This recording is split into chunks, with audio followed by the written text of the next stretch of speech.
परम पुरुष गुरुदेव शाश्वत शांति निधान। बार बार दंडवत करूं सकल सुखों की खां। सतगुरु सत्य स्वरूप लख मन चित हो प्रशांत।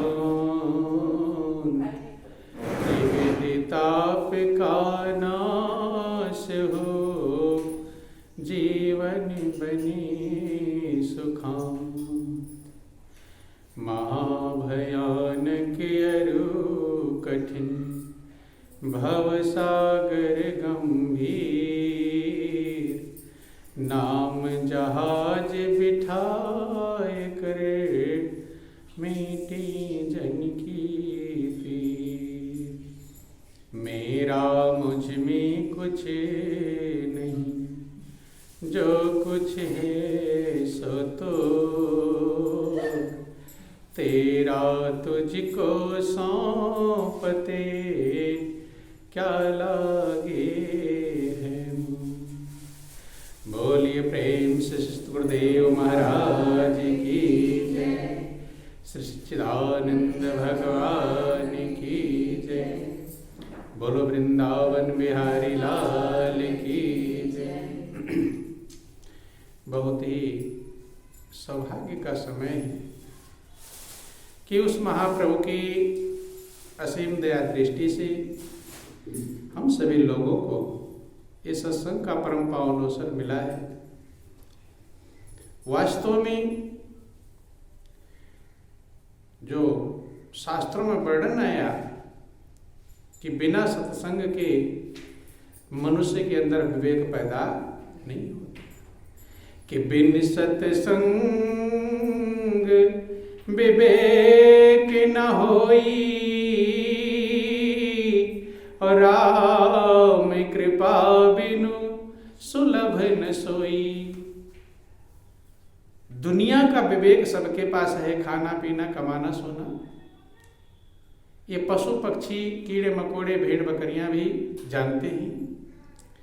लेकिन सत्संग से कौन सा विवेक मिलता है जो महापुरुषों ने बार बार वर्णन किया। तो महापुरुष समझाते हैं कि हम इस संसार में आते जरूर हैं, मनुष्य का अनमोल चोला भी मिलता है, प्रभु की कृपा भी मिलती है, लेकिन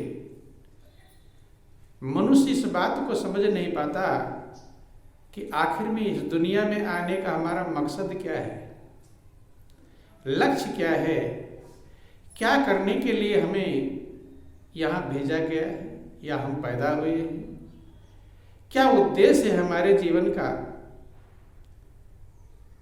ये भूल जाते हैं और दुनिया के खेल खिलौनों में, माया के खेल खिलौनों में फंस जाता है जीव। हाँ, ध्यान तब आता है जब समय खत्म हो जाता है। कहीं भी आप जाते हैं, आप डॉक्टर के पास जाते हैं, बीमार हैं, किसी मरीज को लेकर जाते हैं, तो आपका लक्ष्य क्या होता है कि डॉक्टर हमारे मरीज को जल्दी देखे या देर में। अब चले गए, मरीज तड़प रहा है और डॉक्टर तुमसे कहता है कि जाओ बगल में सब्जी लगी हुई है, सब्जी तोड़ कर लाओ, झाड़ू लगाओ, इधर इधर सफाई करो। ये सब अगर डॉक्टर आपको कह दे करने को तो आपका मन लगेगा उसमें। आप बेचैन रहो कब मेरे मरीज को देखेगा। एक एक मिनट भारी होता है, एक एक सेकंड भारी होता है कि डॉक्टर कब इधर आएगा। लोग इंतजार करते हैं कब डॉक्टर का चक्कर लगेगा, कब आएगा देखने के लिए। तो वहाँ तो लक्ष्य का ध्यान है, लेकिन अगर आप दूसरे काम में वहाँ लगा दिया जाए तो आपका मन लगने वाला नहीं। ऐसे ही संसार में हम आए हैं, क्या करने के लिए आए थे। अगर प्रभु ने ये सुंदर मनुष्य का चोला दिया जो देवताओं को दुर्लभ है। देवता भी तरसते हैं, आप लोग सुनते रहते, बड़े भाग्य मानुष तन पावा, सुर दुर्लभ सब ग्रंथनी गावा। देवताओं के भी दुर्लभ है, तो इसके पीछे बहुत बड़ा मकसद छिपा होगा, बहुत बड़ा लक्ष्य छिपा होगा, बहुत बड़ी कीमत छिपी होगी, बहुत बड़ी उद्देश्य छिपा होगा। लेकिन उस उद्देश्य की तरफ मनुष्य का ध्यान जा पाता नहीं है, कहीं और लगा रहता है, कुछ और करता रहता है, और जब समय खत्म हो जाता तब ध्यान आता है, और तब अज्ञानता में अपने जीवन को गुजार देता है। महापुरुष कहते फिर पछताए होत का, जब चिड़िया चुग गई खेत। वही जिक्र आता है। देखिए, पहले स्कूल कॉलेज नहीं हुआ करते थे, पहले लोगों को कुछ भी सीखने के लिए गुरु के पास जाना पड़ता था। किसके पास? गुरु के पास ही शिक्षा, दीक्षा, तीर, तलवार, धनुष, बाण, जो भी, जैसे भगवान राम को आप सुनते हैं, उनको धनुष बाण किसने सिखाया? गुरु विश्वामित्र ने सिखाया। पांडवों को शिक्षा दीक्षा सब गुरु द्रोणाचार्य ने दिया।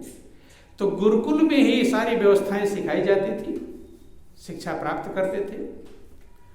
तो एक समय का जिक्र आता है कि एक व्यक्ति गया गुरुकुल में, गुरु के पास तलवार सीखने के लिए। क्या सीखने गया? तलवार चलाना सीखने के लिए गया। जब वहां पर गया, प्रार्थना किया, तो गुरु जो थे उन्होंने कहा ठीक है, कोई बात नहीं, ये कमरा दे दिया कि ये कमरा है, इसमें रहो, और जब यहाँ रहोगे ही तो यहाँ सफाई इत्यादि कर लेना, झाड़ू पोछा भी लगा लिया करना, सफाई कर लेना। पास में बगीचा था कि बाग बगीचे की भी देखभाल कर लेना, साग सब्जी की, जो गाय इत्यादि है उनकी भी देखभाल कर लेना। उसने कहा ठीक है। अब वहाँ कमरे में रहने लगा, साफ सफाई भी करने लगा, साग सब्जियों की, बगीचे की देखभाल करने लगा, और गाय इत्यादि की देखभाल करने लगा। जो सेवा थी वहाँ सब करने लगा। करते करते काफी समय बीत गया। जब काफी समय बीत गया तो उसके मन में विचार आया कि मैं किस लिए आया था? तलवार सीखने के लिए। क्या करने के लिए आया था? और क्या रहा हूँ? झाड़ू लगा रहा हूँ, यहाँ क्या नाम है, पोछा लगा रहा हूँ, कपड़े धुल रहा हूँ, साग सब्जियों की बुआई कर रहा हूँ, गाय बैलों की देखभाल कर रहा हूँ। उसके मन में विचार आया। उसने एक दिन गुरु महाराज जी का, गुरु महाराज जी, मैं तो तलवार सीखने के लिए आया था। क्या सीखने के लिए आया था? तलवार सीख, जिज्ञासा। ऐसे जब मनुष्य संसार में रहता है, माया के जाल में फंसा होता है, तो कभी कभी उसे अपने लक्ष्य का ध्यान आता है। क्या लक्ष्य है मेरी जिंदगी का? क्या मिलेगा मुझे इस जीवन में? क्या लेकर जाऊंगा? कौन मेरा सहारा बनेगा? जब हम जाने लगेंगे, किधर जाएंगे, क्या होगा? ये विचार कभी कभी आता है। उसने कहा मैं तो तलवार सीखने के लिए आया था। तो गुरु महाराज ने कहा कोई बात नहीं, तलवार भी सिखाएंगे। अब वो जो झाड़ू पोछा लगाता रहता था, तो गुरु क्या करते थे? छिप करके, जब झाड़ू लगा रहा है, छड़ी से कभी उसे मार देते, एक छड़ी। क्या करते? मार देते। कभी छड़ी से कोंच देते थे, धंसा देते थे, कभी कुछ करते थे छिप करके। तो और परेशान होने लगा। कभी बगीचे में काम कर रहा है और छिप कर जाते थे, एक छड़ी मार के चल देते थे। वो देखने को कौन मार के गया, छिप छिप के वार करते थे। कभी धंसा देते थे उसके शरीर में, छड़ी को चुभोते थे इधर से उधर, बेचैन होता था। तो अब परेशान होने लगा। क्या होने लगा? आए किस लिए थे? आए थे तलवार सीखने के लिए, और यहाँ झाड़ू पोछा बाग बगीचे सब कर रहा हूँ, तलवार तो सिखाया नहीं। और क्या कर रहे हैं? और छड़ी से मार रहे हैं, चुभो रहे हैं। अब उल्टा भाव पैदा हो गया, उल्टे विचार पैदा हो गए। क्या हो गया? तो आप इस संसार में क्या माया के प्रति उल्टे विचार आते हैं आपके? माया आपको ठगती है, कष्ट देती है, दुख देती है, फंसाती, उल्टा विचार आता है? कुछ नहीं आता, और उसी के गुलाम बनकर नाचते रहते। बोलो वृंदावन बिहारी लाल की। कष्ट भी मिलता है इस दुनिया में, कष्ट मिलता है कि नहीं मिलता है?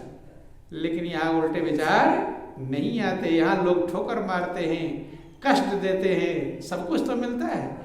वहां तो छड़ी से पीट रहे हैं, या तो पता नहीं क्या क्या होता है। एक आध छड़ी पीट दिया, एक आध बार चुभो दिया, लेकिन यहाँ का दर्द तो हरदम चुभ रहा है। दुनिया का जो दर्द है, दुनिया का जो टेंशन है, दुनिया की जो चिंता है, वो हरदम चुभ रही कि नहीं चुभ रही? नहीं चुभ रहा है। रात को जगोगे तो भी चुभता रहता है, कोई ना कोई बेचैनी याद आ जाती है।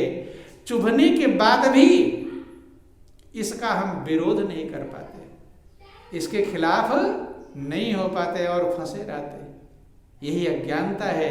महापुरुष कहते 100 जूता खाए, तमाशा घुस के देखे। 100 जूता खा रहा है, लेकिन फिर भी यहां से भागने का प्रयास नहीं कर रहा। महापुरुष समझाते हैं